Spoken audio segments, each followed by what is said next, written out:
હાલમાં ચૈત્રી નવરાત્રી ચાલી રહી છે ત્યારે ભાવનગર શહેરમાં આવેલા કૃષ્ણનગર રેલવે સ્ટેશન પાસેના વડવાળા ચામુંડા માતાજીના મંદિરે નવરાત્રી મહોત્સવનું આયોજન કરવામાં આવ્યું હતું। કૃષ્ણનગર રેલવે સ્ટેશન પાસે આવેલા વડવાળા ચામુંડા માતાજીના મંદિરે ચૈત્રી નવરાત્રી મહોત્સવ નિમિત્તે હવન યોજવામાં આવ્યો હતો, જેમાં 27 યુગલો ઉત્સાહભેર જોડાયા હતા। જો કે સાંજ થતાં જ શ્રીફળ હોમ કરીને સૌ કોઈએ નવરાત્રી મહોત્સવનો લાભ લીધો હતો।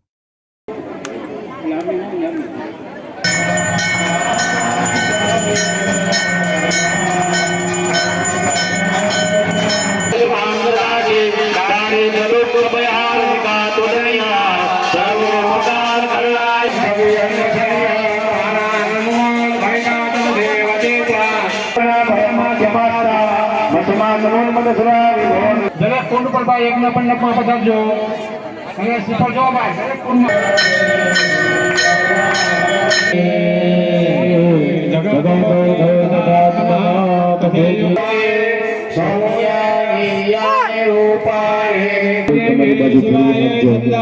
નમઃ